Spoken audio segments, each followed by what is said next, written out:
हम लोग इलाज लेते हैं, एक तो फार्मास्यूटिकल लेते हैं। जब बीमार होते हैं तो फार्मास्यूटिकल काम करती हैं, दवाइयाँ काम करती हैं। और न्यूट्रास्यूटिकल जो होते हैं बीमारियों को आने नहीं देते, बीमारियों को रोकने का काम करते हैं। जैसे जब बैक्टीरिया शरीर के अंदर इंटर करता है तो दो तरह से इलाज होते हैं। एक तो बैक्टीरियोस्टैटिक, बैक्टीरिया को रोकने के लिए, और दूसरा बैक्टीरियोसाइडल, बैक्टीरिया को मारने वाले। एक तो रोकने वाले, दूसरा मारने वाले, दो तरह के ड्रग होते हैं। अपने यहाँ आरसीएम में जो आता है ये साइडल नहीं आता, स्टैटिक आता है, रोकता है और अपने शरीर के अंदर की इम्यूनिटी को डेवलप करके, अपने शरीर की इम्यूनिटी को बढ़ा के, अपने शरीर के अंदर की रोग प्रतिरोधक क्षमता को बढ़ा के सामने वाले को डिफीट करता है, सामने वाले को डिफीट करता है। अर्थात ऑटोमेटिक यदि अपने पावर को आप बढ़ा लीजिए तो सामने वाला ऑटोमेटिक छोटा हो जाएगा और वो डर के भाग जाएगा। बहुत सारे आपकी पर्सनालिटी को देख के, आपके अंदर के डेवलपमेंट को देख के बहुत सारे लोग आउट हो जाते हैं। इसी तरह वायरस बैक्टीरिया भी अंदर की इम्यूनिटी जब जानते हैं कि ये तो अंदर बहुत शक्तिशाली हो गया तो आधे तो ऐसे भाग जाते हैं, आपकी बीमारी को होने ही नहीं देती। जो एंटीजन और एंटीबॉडी का रिएक्शन होता है शरीर में, एंटीबॉडी हमारे शरीर के अंदर होती है। एंटीजन जो बाहर से वायरस और बैक्टीरिया जाता है वो एंटीजन है, शरीर के अंदर की इम्यूनिटी होती है उसको एंटीबॉडी कहते हैं। दोनों में लड़ाई होती है, एंटीजन एंड एंटीबॉडी दोनों में लड़ाई होती है। यदि हमारी एंटीबॉडी जीत जाती है, हमारे शरीर की रोग प्रतिरोधक क्षमता मजबूत है, हमने न्यूट्रीचार्ज खाया है, हमने गामा खाया है, प्रोटीन यूज किया है, तो हमारे शरीर की इम्यूनिटी मजबूत है, तो बाहर के एंटीजन को परास्त कर देगी, उसको खदेड़ के बाहर कर देगी और हमारे शरीर को रोगग्रस्त होने से बचा लेगी। बाई दफे हमारी एंटीबॉडी कमजोर है, हमारे अंदर की शरीर की रोग प्रतिरोधक क्षमता कमजोर है, हमने न्यूट्रीचार्ज नहीं खाया, केवल हवा हवाई करते रहे, हमने प्रोटीन का यूज नहीं किया, गामा हम लोगों को खिलाते रह गए, हम खुद नहीं खाए, तो हमारे अंदर की एंटीबॉडी कमजोर रहेगी। और जब एंटीबॉडी कमजोर रहेगी तो जब बाहर का आक्रमण जाएगा एंटीजन तो हमारी एंटीबॉडी को परास्त कर देगा। और जैसे हमारे अंदर की एंटीबॉडी परास्त होती है, डिफीट होती है, कमजोर होती है, तो हमारे शरीर में रोग पैदा हो जाता है, बीमारी पैदा हो जाती है, व्याधि पैदा हो जाती है और उसके प्रकार आने लगते हैं। पहले एक बीमारी रहती है, फिर उसके टाइप्स आने लगते हैं, कौन से प्रकार की बीमारी है। तो इसलिए हम सबको अपने अंदर की इम्यूनिटी को मजबूत करना है, अपने अंदर की रोग प्रतिरोधक क्षमता को मजबूत करना है। कुछ बीमारियों के विषय में पिछले सेशन में हमने बात की थी कि आप आंख को देख के कैसे बीमारी का पता लगाएंगे, आप अपने हाथों को देख के, आप गदेली को देख के, आप नाखूनों को देख के कैसे बीमारी का पता लगाएंगे, आपके चेहरे से बीमारियां कैसे झलकती हैं। उस विषय को हमने बखूबी बहुत अच्छे से बताने का प्रयास किया था। आज कुछ बीमारियों के विषय में हम बात करेंगे। जो दवाइयां तो आपको लेना है, हम ये नहीं कहते कि दवाइयां आप न लीजिए। कोई बीमारी हो गई है तो बीमारी दवा से ही ठीक होगी, उसमें न्यूट्रिएशन सपोर्ट करेगा, उसमें न्यूट्रिएशन आपकी बीमारी को परास्त करने के लिए सपोर्ट करेगा, आपकी इम्यूनिटी को बढ़ा देगा। और जो बीमारी हुई है उसके लिए जो दवा होगी उसमें दोनों जब मिलकर काम करेंगे, आपकी इम्यूनिटी भी और आपकी दवा भी, दोनों मिलकर जब उस वायरस और बैक्टीरिया के ऊपर आक्रमण करेंगे, दो तरह से आक्रमण होगा। जैसे जब कोई आतंकवादी आते हैं तो ऊपर हवाई जहाज से भी आक्रमण होता है, नीचे थल सेना वाले भी मारते हैं, तो दो तरफ से जब आक्रमण होता है तो उस औकात नहीं उस वायरस बैक्टीरिया की कि शरीर के अंदर वो पनपने पाए, वो फिर जाना ही पड़ेगा। तो ये दो तरह से आक्रमण, हमारी दवाइयों का और हमारी इम्यूनिटी बूस्टिंग का, जो हम न्यूट्रास्यूटिकल लेते हैं, तो फार्मास्यूटिकल एंड न्यूट्रास्यूटिकल मिलकर जब काम करते हैं तो बीमारी बहुत जल्दी ठीक होती है। आज के समय में एक बहुत बड़ी बीमारी osteoarthritis, rheumatoid arthritis and gout, ये तीनों बीमारियों में अंतर क्या है उसका हम कुछ लक्षणों के विषय में बात करेंगे। जैसे रूमेटाइड आर्थराइटिस, जिसको हम लोग गठिया बात कहते हैं, इसमें क्या होता है, जो हमारे जोड़ होते हैं, जो हमारे जॉइंट्स होते हैं, इसमें स्पेशली जो हमारे छोटी संधियां होती हैं, बड़े जॉइंट्स होते हैं, इनमें सूजन हो जाती है और सूजन के साथ साथ दर्द होता है। सूजन भी रहता है, दर्द भी रहता है, स्वेलिंग के साथ अगर दर्द है, इसको रूमेटाइड अर्थराइटिस कहलाते हैं। इसमें जब आरए फैक्टर की जांच कराते हैं तो पॉजिटिव मिलता है, यूरिक एसिड की जांच कराते हैं तो यूरिक एसिड बढ़ा मिलता है, जब इसका सीआरपी टेस्ट कराते हैं प्रोटीन का तो प्रोटीन बढ़ा मिलता है, और ये चीजें, और एक और जांच होती है anti CCP test, anti CCP test positive मिलता है। ये अगर चीजें पॉजिटिव हो तो समझिए कि इसको रूमेटाइड अर्थराइटिस। इसमें हम लोग जब यूरिक एसिड बढ़ा रहता है तो प्रोटीन की चीज मना कर देते हैं, भाई प्रोटीन वाली चीज ना खाओ, दालें मत खाओ, दूध ना खाओ। जिस चीज में प्रोटीन पाया जाता है उन चीजों को हम लोग ब्रेक डाउन करते हैं, ब्रेक कर देते हैं, और कहते हैं कि आप जो दवाइयां चल रही उसके साथ हमारे यहाँ जो गामा आता है, गामा क्या काम करता है? गामा एंटी इन्फ्लेमेटरी का काम करता है। जो आपके पैर में सूजन आ गई है, जो जोड़ों में सूजन आ गई है, जो आपकी संधियों में सूजन आ गई है, वो गामा उस सूजन को कम करता, एंटी इन्फ्लेमेटरी एजेंट के रूप में काम करता है। जिस तरह से हमारे एंटी इन्फ्लेमेटरी ड्रग्स होते हैं, वैसे एंटी इन्फ्लेमेटरी रूप में हमारा गामा काम करता है। न्यूट्रीचार्ज बेज ओमेगा, जो हमारे शरीर के कहते हैं कि हमारे शरीर में जो जॉइंट्स है उसके अंदर फ्लूइड होता है, साइनोवियल फ्लूइड होता है, वो फ्लूइड जब बढ़ जाता है तो फिर सिरिंज से उसका फ्लूइड निकलवाना पड़ता है।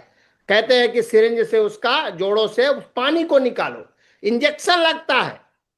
और ये गामा और वेज ओमेगा हमारे संधियों में पानी को तो कम करता ही है, साथ में जो आवश्यक लुब्रिकेंट्स के रूप में काम करता है वो हमारा वेज ओमेगा काम करता है। जोड़ों के लिए स्पेशली न्यूट्रीचार्ज वेज ओमेगा और गामा ओरिजिनल, अगर दो चीज हम सपोर्टिव न्यूट्रास्यूटिकल के रूप में देते हैं ड्रग्स के साथ साथ, तो उसका एक एक्सीलेंट रिजल्ट निकलता है। दूसरा तरह की बीमारी होती है ऑस्टियोआर्थराइटिस। ये तो रूमेटाइड की बात हमने की। दूसरी बीमारी होती है ऑस्टियोआर्थराइटिस। ऑस्टियोआर्थराइटिस को हम लोग संधिवात कहते हैं। इसमें सूजन नहीं होती, उसमें हमने सूजन की बात करी, इसमें सूजन नहीं होती। ऑस्टियोआर्थराइटिस में केवल पेन होता है, दर्द होता है, और मरीज बोलता है डॉक्टर साहब जोड़ों में बहुत दर्द होता है और खटखट की आवाज आती है जोड़ों से, संधियां बजती हैं चलते समय, जोड़ों में आवाज होती है चलते समय, इसको हम लोग ऑस्टियोआर्थराइटिस बोलते हैं। ऑस्टियोआर्थराइटिस में चूंकि बहुत सारे न्यूट्रास्यूटिकल हमने यूज किए हैं, लेकिन हम अपने प्रैक्टिकल के बाद यहाँ बात किया करते हैं। जो मरीज हमारे जिस न्यूट्रास्यूटिकल और मेडिसिन के माध्यम से ठीक होते हैं उसी की चर्चा हम इस मीटिंग में करते हैं। आपके न्यूट्री चार्ज वाले क्या बोलते हैं वो चीज हम यहाँ बात नहीं करते। हमारा मरीज जैसे ठीक होता है ना, उसके बाद हम यहाँ बात करते हैं। तो हमने जो प्रैक्टिकल किया है ऑस्टियोआर्थराइटिस, जिसमें सूजन नहीं होती, जिसमें सूजन नहीं होती उसमें आप बीजे दीजिए, न्यूट्रीचार्ज बीजे दीजिए।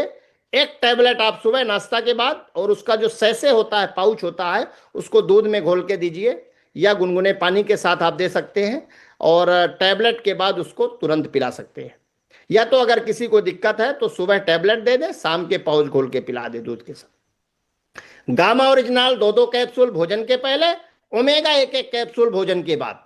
ये 3 चीज आपको देना है, बीजे, गामा और ओमेगा। और बाकी जो दवाइयां आप सपोर्टिव में दे रहे हैं, अगर दर्द है तो दर्द की एनाल्जेसिक आप दे सकते हैं, कोई ऐसी दिक्कत है उसके साथ और भी जो ड्रग डॉक्टर रिकमेंडेड करते हैं उसके साथ दे सकते हैं। लेकिन बीजे से हमने कई मरीजों को, ऑस्टियोआर्थराइटिस के कई मरीजों को दौड़ा दिया। 78 साल का व्यक्ति दौड़ता है बीजे से। बस आपको उसके ऊपर भरोसा होना चाहिए। बीजे में वो सारी चीजें हैं, वो कैल्शियम है, वो फास्फोरस है, वो जो आपके दर्द के लिए जो चीजें होने, सारे हर्ब्स हैं, वो सारे हर्ब्स हैं। कभी हम सेशन लेंगे स्पेशली बीजे के ऊपर बात करेंगे, उसमें कैसे वो काम करता है बीजे हमारे शरीर में। आज तो कुछ बीमारियों के विषय में हम शॉर्ट में बात करेंगे। तीसरी चीज होती है गाउट।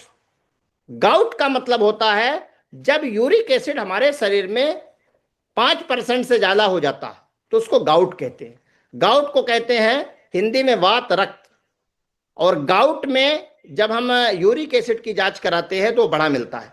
और जो आज बाजार के तेल है, जैसे बहुत सारे लोग कहते हैं हमको सरसों का तेल अच्छा लगता है, हम राई परवा लेते हैं और शुद्ध तेल खाते हैं। आप देखिए गूगल में डाल के, सरसों के तेल में 35 से लेके 55% तक यूरिक एसिड पाया जाता है। अब आपके अंदर शरीर में गाउट है, यूरिक एसिड ऑलरेडी बढ़ा हुआ है, और आप सरसों का तेल खा रहे हो तो और बढ़ाएगा, यूरिक एसिड और बढ़ेगा, वो कमेगा नहीं। आपके शरीर में 5% से ज्यादा नहीं होने चाहिए, लेकिन आप सरसों के तेल में 35 से 55% होता है, तो वो हमारे शरीर में यूरिक एसिड की मात्रा को बढ़ा देगा और गठिया बात पैदा करेगा। इसीलिए कहते हैं यूरिक एसिड के लक्षण क्या है। यूरिक एसिड जब बढ़ता है तो कभी कभी हाथ के अंगूठे से इसकी शुरुआत होती है, या पैर के अंगूठों में जलन, दर्द और सूजन इसके लक्षण है। और ये जनरली पैर के अंगूठे से चालू होता है, हाथ के अंगूठे में बहुत कम, रेयर। ये पैर के अंगूठे से बहुत सारे लोग कहते हैं डॉक्टर साहब हमको तो अंगूठे में दर्द है, चोट नहीं लगी, सूजन आ गया अंगूठे में। हम उसका जब यूरिक एसिड की जांच कराते हैं तो बड़ा मिलता है। और यूरिक एसिड के लिए बहुत सारी दवाइयां हम देते हैं, लेकिन अपने यहाँ यूरिक एसिड के लिए आपको बता दें, गामा, बीजे, वेज ओमेगा और न्यूट्रास्यूटिकल में आपको एक चीज गिलोय तुलसी श्वरस, ये आपको किताब में नहीं मिलेगा, ना कोई न्यूट्रिशन वाले बताएंगे। गिलोय तुलसी श्वरस, गिलोय चूंकि गाउट के लिए और बहुत अच्छा काम करती है, इसलिए 30 ml गुनगुने पानी में मिला के सुबह है और शाम आपको इसको दीजिए तो बढ़िया रिजल्ट आएगा। प्रोटीन वाली चीज बंद करा देना है, दालें बंद करा देना है, दूध बंद करा देना है, घी बंद करा देना है, चिकनाई वाली चीजें नहीं देना है, और अपना हेल्थ गार्ड तेल खाने में यूज करें। सरसों का तेल टोटल बंद करा दे, बाजार के जो भी तेल उसके घर में यूज हो रहे हैं धीरे धीरे सारे तेल बंद कर देना चाहिए, केवल अपने राइस ब्रांड तेल, हेल्थ गार्ड तेल का उपयोग करना चाहिए और ऐसा न्यूट्रास्यूटिकल उपयोग करना चाहिए। ज्यादा दर्द है तो पेन गो अपने यहाँ मलहम आता है, ऑइंटमेंट आता है, उसको हल्के से लगा के छोड़ देना है, मालिश नहीं करना, क्योंकि ये काउंटर इरिटेंट होता है और ज्यादा मालिश करने से, रबिंग करने से जलन हो सकती है और वहां पर सूजन भी आ सकती है, एलर्जिक भी हो सकता है, इसलिए हल्के हाथ से लगा के छोड़ देना चाहिए। हाइपरटेंशन एक दूसरी बीमारी। हाइपरटेंशन का मतलब होता है उच्च रक्तचाप और हाइपोटेंशन का मतलब होता है निम्न रक्तचाप। अगर 100 से कम ब्लड प्रेशर है, सिस्टोलिक बीपी 100 है, डायस्टोलिक बीपी 70 से कम है, उसको हाइपोटेंशन कहते हैं। हाइपो माने कम, टेंशन माने दबाव। ब्लड का दबाव जब कम होता है, ब्लड का जो फ्लोइंग होना चाहिए आर्टरीज में, जिसको कहते हैं एक प्रेशर होता है जिसका नाम होता है हाइड्रोस्टेटिक प्रेशर। हाइड्रोस्टेटिक प्रेशर के माध्यम से ही, हाइड्रोस्टेटिक प्रेशर के कारण ही हमारा ब्लड पूरे शरीर में बहता है।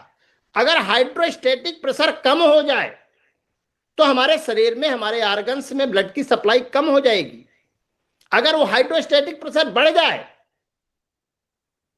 Due to narrowing of the coronary artery, coronary artery अगर नैरो हो जाती है, जिसको सीएडी बोलते हैं, coronary artery disease, due to deposition of the cholesterol, cholesterol का अगर डिपोजिशन हो जाता है हमारी कोलेस्ट्रॉल के कोरोनरी आर्टरी में, तो हमारी आर्टरी नैरो हो जाती, सक्रिय हो जाती है। जैसे पानी, अगर पाइप से पानी जा रहा हो और उस पाइप को आप दबा दीजिए, और जैसे पाइप दबती है तो पानी का फोर्स बढ़ जाता है। जब हम लोग गाड़ी वाड़ी धोते हैं ना, तो पानी पाइप को दबाते हैं तो फोर्स से पानी जाता है। ठीक इसी तरह हमारे शरीर की जो आर्टरीज है, जिसको कोरोनरी आर्टरी कहते हैं, वो कोलेस्ट्रॉल के कारण नैरो होती है और पाइप दबती है, और जैसे दबती है तो हमारे ब्लड में फोर्स से पूरे शरीर में ब्लड जाता है। जब ब्रेन में वो ब्लड जाता है फोर्स से, तो हमारे ब्रेन की छोटी छोटी कैपिलरीज उस फोर्स को सहन नहीं कर पाती और वो कैपिलरीज ब्लास्ट हो जाती, और जैसे ब्लास्ट हो जाती हैं तो कहते हैं ब्रेन हेमरेज हो गया। और ब्रेन के अंदर कैपिलरीज ब्लास्ट हुई हैं, हेमरेज होगा। उसका ब्रेन चूंकि पैक एरिया है, ब्लड निकलने का माध्यम तो कहीं है नहीं, इसलिए जिस एरिया में जमा हो जाएगा उसके अकॉर्डिंग वो पैरालाइज्ड हो जाएगा, जिसको स्ट्रोक बोलते हैं। लकवा लग जाएगा, किसी का मुंह टेढ़ा हो जाएगा, किसी का एक हाथ काम नहीं करेगा, किसी का फिर आधा अंग काम करना बंद कर देगा, राइट साइड, लेफ्ट साइड, किसी को कमर के ऊपर काम नहीं करेगा, किसी का कमर के नीचे काम नहीं करेगा। हुआ क्यों? ब्लड प्रेशर बढ़ा, इसलिए कैपिलरीज ब्लास्ट हुई, ब्रेन हेमरेज हुआ और स्ट्रोक लगा। फलस्वरूप हमारा अंग पैरालाइज्ड हो गया। आज तो स्ट्रोक के कारण बहुत सारे लोग ऊपर चले जाते हैं, कोमा में चले जाते हैं, वेंटिलेटर में चले जाते हैं, लोगों को बचाना मुश्किल पड़ जाता है। दूसरा, जब ये ब्रेन की आर्टरी ब्लॉक होती है, सॉरी, ये जब हार्ट की आर्टरी ब्लॉक होती है तो एंजाइना पैदा होता है, एंजाइना पेक्टोरिस। हमारे लेफ्ट साइड में पेन होता है, सीने में दर्द होता है। क्यों? क्योंकि हमारा ब्लड हमारे हार्ट की आर्टरी जो होती है, कोरोनरी आर्टरी, वो हार्ट को सप्लाई नहीं कर पाती, उसमें अवरोध हो जाता है। हर व्यक्ति की आर्टरी ब्लॉक है, किसी की 20%, किसी की 30, किसी की 40, किसी की 50, किसी की 60, किसी की 70, किसी की 80। जब तक ये 80 और 90% ब्लॉक नहीं हो जाती आर्टरी, तब तक आपको ब्लॉकेज के लक्षण ही समझ में नहीं आते। वो बोल रहा है कि अरे हमारा तो पता ही नहीं चला, हमारा बीपी कभी बढ़ा नहीं और आर्टरी ब्लॉक हो गई। अरे भैया, जिंदगी भर आप बाजार की चीजें खाए हो, पाम ऑयल खाए हो, तो ब्लॉक होगी। एक दिन में नहीं ब्लॉक हुई, लेकिन ये 80% तब तक ब्लॉक नहीं हो जाती ना, तब तक लक्षण समझ में ही नहीं आते, तब तक बहुत लेट हो जाता है। और जब हम एंजियोग्राफी कराते हैं, डॉक्टर साहब बोलते हैं कि एंजियोप्लास्टी कराना पड़ेगा, इसमें स्टेंट डलवाना पड़ेगा, रिंग डलवाना पड़ेगा, छल्ला डलवाना पड़ेगा। और आज लोग हार्ट में छल्ला डाल के घूम रहे हैं, छल्ले हार्ट में पड़ रहे हैं। पहले हाथ में लोग अंगूठी पहनते थे, छल्ला पहनते थे, आज लोग हार्ट के अंदर छल्ला डाल के घूम रहे हैं। Duty accumulation of the cholesterol. हमारे यहाँ गामा आता है, हमारे यहाँ गामा ओरिजिनल आता है उस जमे हुए कोलेस्ट्रॉल को, जो आपके आर्टरी में कोलेस्ट्रॉल जम गया है, जिसके कारण स्ट्रोक हुआ, जिसके कारण हार्ट अटैक होने वाला है, जिसके कारण एमआई होने वाला है, जिसके कारण आपका कार्डियक अरेस्ट होने वाला है। बिना कोलेस्ट्रॉल बढ़े, बिना कोई बीमारी के अचानक अटैक आता है और दुनिया को छोड़ के व्यक्ति चला जाता है। पता चला कि कल शाम के हमारी उससे बात हुई, आज सुबह उसका स्टेटस लग जाता है इस दुनिया में नहीं। ऐसे ऐसे जो कार्डियक अरेस्ट के केस है, 15 साल का बच्चा इस दुनिया को छोड़ के जा रहा है, 20 साल के युवा जो पढ़ाई करने जाते हैं, कोई डांस करते करते खत्म हो रहा, कोई जिम में खत्म हो रहा है, कोई शादी पार्टी में जा रहा है और वहां खत्म हो रहा है, कोई दूल्हा घोड़ी में बैठ के जाता है और वो दूल्हा खत्म हो रहा है। ऐसा पता नहीं कितने केस आ रहे हैं रोज कार्डियक अरेस्ट के। ये कार्डियक अरेस्ट 99.99% फैटल होता है। कार्डियक अरेस्ट, हार्ट अटैक में तो बचाया जा सकता है, लेकिन कार्डियक अरेस्ट में नहीं बचाया जा सकता। बहुत कम रेयर केस ऐसे होते हैं जिसको हम बचा सकते हैं। तो ये गामा ओरिजिनल हमारे कोरोनरी आर्टरी में जो ब्लॉकेज हुआ है उसको बाइल एसिड में कन्वर्ट करता है और घोल देता है। बाइल एसिड में कन्वर्ट करते घोल देता है और ब्लड के माध्यम से शरीर के बाहर निकाल देता है, अर्थात उसको ब्लॉकेज को ही खत्म कर देता है धीरे धीरे। एक दिन में नहीं होगा, लेकिन धीरे धीरे होगा। दूसरा, अगर ब्लॉकेज नहीं होगा तो स्ट्रोक नहीं मारेगा, ब्लॉकेज नहीं होगा तो हार्ट अटैक के केस कम हो जाएंगे। ब्लॉकेज नहीं होगा, प्लेटलेट एग्रीगेशन। कार्डियक अरेस्ट क्यों हो रहा? Platelet aggregation. प्लेटलेट इकट्ठे हो जाते हैं हमारे ब्लड में और जाके उस कोरोनरी आर्टरी को चौक कर देते हैं। तो ये प्लेटलेट एग्रीगेशन को रोकने का काम हमारा गामा ओरिजिनल करता है। प्लेटलेट को इकट्ठा नहीं होने देता, प्लेटलेट को आप अलग अलग रखता, इकट्ठा ही नहीं होने देता, जिससे चौक नहीं होगा और भविष्य में कार्डियक अरेस्ट जैसी गंभीर समस्या किसी के घर में ना आए।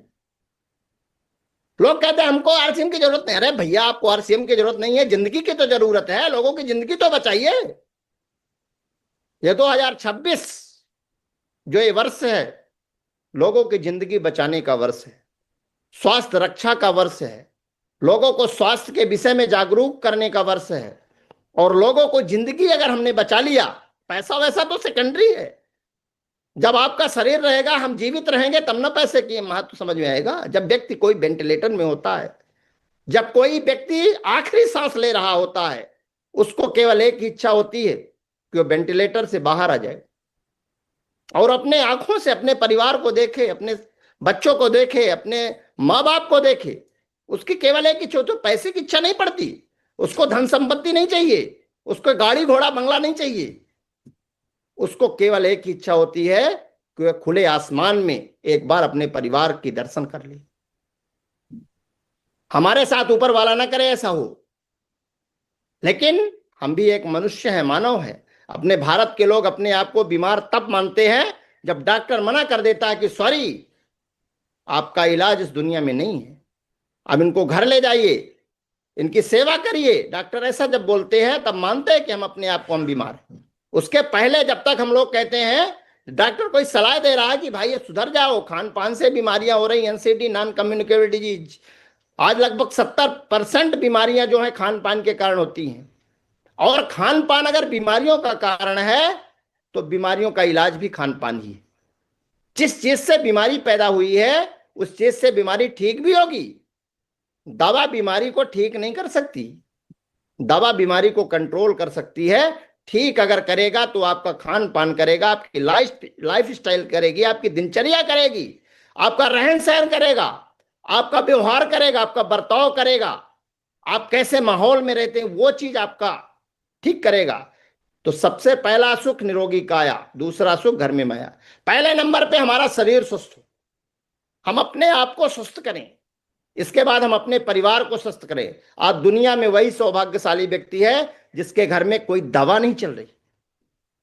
बीपी की दवा नहीं खा रहा कोई, शुगर की दवा कोई नहीं खा रहा, किसी के घर में थायराइड नहीं है, कोलेस्ट्रॉल नहीं बढ़ रहा, फैटी लीवर नहीं है, पेट की बीमारी नहीं, गैस की बीमारी नहीं, कैंसर का मरीज नहीं। वो दुनिया में सबसे खुशहाल और शक्तिशाली परिवार है। उससे खुशहाल दुनिया में कोई नहीं है। पैसे वाले को हम खुशहाल नहीं मानते, वो परेशान है दवा करा करा के। कोई नागपुर भाग रहा, कोई दिल्ली भाग रहा, कोई बॉम्बे जा रहा, पता नहीं कहां कहां जा रहे हैं। अगर आपका परिवार स्वस्थ है और दवा नहीं चल रही, आप सबसे खुशहाल और सबसे संपन्न व्यक्ति। पैसे से संपन्नता नहीं होती, आपका शरीर। आप किसी के पास बहुत सारा पैसा है, बेचारा परेशान है, लाचार है, वो बीमारियों से परेशान, उसको लगता है कि हे भगवान हमको ले चलो भैया, अब ये कष्ट हमसे झेला नहीं जाता। तो इस पैसे का आनंद तभी है जब हम स्वस्थ रहते हैं। कॉन्स्टिपेशन, पेट की बीमारी आज आम हो चुकी है। और कॉन्स्टिपेशन के लिए हमारे पास, अगर किसी का पेट नहीं साफ हो रहा, उधर सफा चूर्ण 1 चम्मच रात में गुनगुने पानी के साथ लेना है, पेट बढ़िया साफ होगा। एलोवेरा जूस, एलोवेरा जूस में क्या फाइबर है, और फाइबर अगर हमारे शरीर में जाएगा, पेट में जाएगा, तो पेट का डाइजेस्टिव सिस्टम, पूरे जीआईटी को ठीक करता है। एलोवेरा हमारे लीवर को भी ठीक करता है। एलोवेरा में हमारे आयरन का भी सबसे बड़ा स्रोत एलोवेरा का है। एलोवेरा हमारे आंत की सफाई करने का काम करता है। तो एलोवेरा हमको जरूर लेना है कॉन्स्टिपेशन को रेगुलेशन करने के लिए, रेगुलेट करने के लिए, पूरे जीआईटी ट्रैक्ट को ठीक करने के लिए। हमारे पूरे माउथ टू एनल कैनाल तक एलोवेरा का काम है। इसलिए एलोवेरा जूस आता है, अपने आप 30 ml गुनगुने पानी के साथ सुबह खाली पेट लेना है, शाम के इसी तरह लेना है। और इसके अलावा गामा ओरिजिनल, अगर लीवर फैटी है, किसी का लीवर फैटी हो गया है, फर्स्ट ग्रेड में है, तो फिर ये सेकंड ग्रेड में जाएगा, फिर थर्ड ग्रेड में जाएगा, फिर फाइब्रोसिस होगी, फिर सिरोसिस होगा, फिर कार्सिनोजेनिस होगा, फिर लीवर फेल्यूर होगा। ये स्टेज ना ले पाए। अगर फर्स्ट स्टेज में फैटी लीवर है, मतलब बीमारी लीवर की चालू हो गई है। दुश्मन को जितना जल्दी हो खत्म कर देना चाहिए, उसको आगे बढ़ने का मौका नहीं देना चाहिए। बीमारी एक दुश्मन है, ये शरीर के अंदर पैदा हो गई है, लीवर को फैटी कर रही है, लीवर के सेल्स को डैमेज कर रही है। लीवर के सेल अपना काम नहीं करने पा रहे। 500 तरह के काम हमारा लीवर करता है। फैट को रेगुलेट करता है, कोलेस्ट्रॉल को रेगुलेट करता है, इंसुलिन को रेगुलेट करता है, ये सारे लीवर के काम होता है। बीपी को मेंटेन करता है, लीवर का काम है। अच्छे कोलेस्ट्रॉल बुरे कोलेस्ट्रॉल का निर्माण करता है, हमारे शरीर को एनर्जी देता है लीवर। और लीवर के सेल जब काम नहीं करेंगे तो लीवर के कार्य प्रभावित होंगे। और लीवर जब खराब होने लगता है तो भूख नहीं लगती, उल्टी उल्टी लगती है, थकान लगती है, खाना खाने की इच्छा नहीं होती, शरीर थका थका लगता है, जी मिचलाता रहता है। ये लीवर खराबी के लक्षण है जो दिखते हैं। जब उसका एलएफटी कराते हैं तो सीरम बिलिरुबिन बड़ा मिलता है, एसजीओटी एसजीपीटी डिस्टर्ब रहता है, सीरम एमाइलेज डिस्टर्ब रहता है, सीरम एल्कलाइन फास्फेट डिस्टर्ब रहता है। जब उसका एलएफटी कराते हैं तो पता चलता है कि लीवर हमारा खराब हो रहा है। जब अल्ट्रासाउंड कराते हैं तो फर्स्ट ग्रेड का लीवर फैटी मिलता है। उसी समय आपको अपने खान पान को चेंज करना चाहिए। और गामा ओरिजिनल, न्यूट्रीचार्ज बायोएज और एलोवेरा जूस हमको चालू कर देना चाहिए। और चिकनाई वाली चीजें टोटल बंद करना चाहिए, मिर्च मसाला तली भुनी चीजें इनसे परहेज करना चाहिए। और फैटी लीवर को जितना जल्दी फर्स्ट ग्रेड में आ गया है तो उसको बिल्कुल टोटल खत्म कर देना चाहिए, सेकंड ग्रेड में उसकी स्टेज ना जाने पाए। हम लोग तो थर्ड ग्रेड फैटी लीवर वाले को लगभग 6 महीने में बिल्कुल सामान्य करते हुए देखा है, और दोनों रिपोर्ट आज भी हमारे पास है। एक हमारे पास मरीज आया था, उसके लीवर के अंदर गांठ थी, हिपैटिक हेमेंजियोमा एक बीमारी होती है जो लीवर के अंदर गांठ हो जाती है, ब्लड की क्लॉटिंग हो गई थी। डॉक्टर उसको परहेज कर रहे थे कि ऑपरेशन नहीं होगा। वो दोनों रिपोर्ट 2022 की घटना है, दोनों रिपोर्ट हमारे पास। हमने गामा ओरिजिनल, वेज ओमेगा और बायोएज चालू की, और 1-2 दवाई अपनी दिए थे। 9 महीने तक उसमें हम टोटल ये सारा न्यूट्रियोसिटिकल और मेडिसिन चालू किए। 9 महीने बाद जब उसका अल्ट्रासाउंड कराई, लीवर के अंदर कोई हेमेंजियोमा नहीं था, बिल्कुल साफ क्लीन एंड क्लियर लीवर, न कोई फैटी था, न कोई हेमेंजियोमा था, न कोई गांठ थी। आज भी मरीज स्वस्थ है, और लगभग उसकी उम्र उस समय 70 से 75 की थी। ऐसे एक नहीं कई उदाहरण। ये जब हम किसी मरीज को ठीक करते हैं उसके बाद हम आपसे यहां बात करते हैं। किताबों में क्या लिखा है हमको नहीं पता, हमारा मरीज जिस चीज से ठीक होता है वो बात यहां होती है। तो निश्चित रूप से ऐसी कई बीमारियों, लंग्स का इन्फेक्शन, अगर किसी को फेफड़े में इन्फेक्शन हो गया है, किसी को खांसी आ रही है, सर्दी आ रही है, सांस फूल रही है। सांस 2 तरह से फूलती है। बहुत सारे लोग, डॉक्टर साहब सांस फूल रही है चलने में, क्या देना चाहिए? अब डॉक्टर को तो डायग्नोस्टिक व्यू पे चला जाता है उसका दिमाग, कि सांस क्यों फूल रही है, बीमारी हो क्यों रही है। हम तो जड़ पे जाते हैं। सांस फूलने का कारण 3 है। पहला कारण है फेफड़े के कारण फूल रही है, दूसरा कारण है लंग आपके हार्ट के कारण फूल रही है, तीसरा कारण है एनीमिया तो नहीं है, चौथा एक कारण और है, अगर किडनी की बीमारी है उसमें भी सांस फूल रही है। ये 4 बीमारियों में सांस फूलती है। अब हमारा तो चारों तरफ गया, अब हम क्या दवा उसको बता दें? फिर जब मरीज से बात होती है डॉक्टर की तो डिफरेंशियल डायग्नोसिस होती है। डिफरेंशियल डायग्नोसिस का मतलब होता है लीवर के सॉरी इसको किडनी के कारण है, एनीमिया के कारण है, हार्ट के कारण है, या लंग्स के कारण है।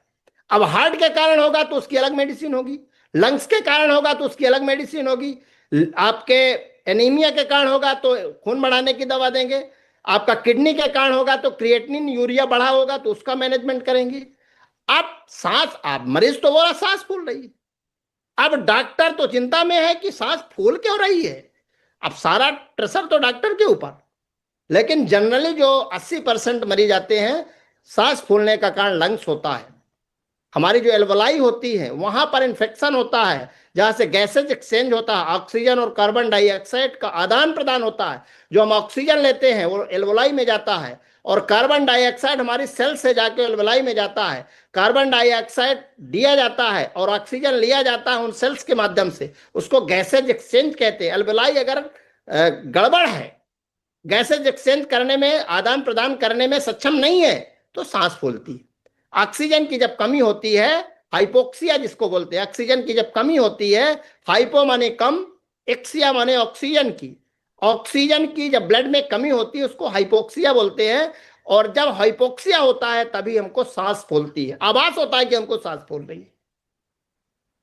फिर उसको हम कहते हैं कि गामा ले 2 कैप्सूल, S5 एक कैप्सूल, तुलसी ड्रॉप, 1 गिलास गुनगुने पानी में 5 बूंद डाल के पियो। अगर लंग्स के कारण है, हार्ट के कारण है तो हार्ट से संबंधित कुछ इलाज देंगे, किडनी के कारण है किडनी से संबंधित, अगर हमारा आपका HB कम है, हीमोग्लोबिन कम है, उससे संबंधित। ये सारी चीजों की जानकारी जब हमको होती है तो उसका डिफरेंशियल डायग्नोसिस करके हम उसको इलाज बताते हैं। न्यूट्रिएशन दिया जा सकता है, लेकिन मेडिसिन बिना डायग्नोसिस के मेडिसिन नहीं दिया जा सकता। तो इस तरह से कॉन्स्टिपेशन, लंग्स, लीवर की बीमारी में न्यूट्रीचार्ज, बायोएज और गामा ओरिजिनल, GIT से संबंधित जो बीमारियां हैं गामा, बायोएज और हमारा एलोवेरा जूस, गैस्ट्रोइंटेस्टाइनल ट्रैक्ट। तो इस तरह से कई बीमारियों में कौन सा न्यूट्रिशन देना है, किस बीमारी में कौन सा न्यूट्रिशन देना है मेडिसिन के साथ, ये चीजें हम आपको बताने का प्रयास करते हैं अपने सेशन में। क्योंकि 40 मिनट हो गया है, हमने बहुत सारी चीजें आज बात की हैं, और इसी तरह इस मीटिंग में आप लोग जुड़े रहेंगे तो आप, मेरा दावा है कि आप एक डॉक्टर के जैसे बात करेंगे। एक सामान्य व्यक्ति डॉक्टर हो सकता है, डॉक्टर तो डॉक्टर है ही, लेकिन जो डॉक्टर नहीं है, मास्टर है, वो भी डॉक्टर है। आरसीएम में जो जुड़ा है वो भी डॉक्टर है। और इस मीटिंग में अगर कोई आएगा, मेरा दावा है कोई भी डॉक्टर उसके सामने टिक नहीं पाएगा, और जब वो बात करेगा तो वो आश्चर्यचकित हो जाएगा, उसको भरोसा नहीं होगा कि कोई डॉक्टर बात कर रहा है कि आरसीएम का नेटवर्कर बात कर रहा है। तो बहुत बहुत धन्यवाद। इन्हीं शब्दों के साथ अपनी वाणी को मैं विराम देता हूं। जय हिंद, जय भारत, जय आरसीएम। ओवर टू यू आदरणीय आरबी सर, हमारी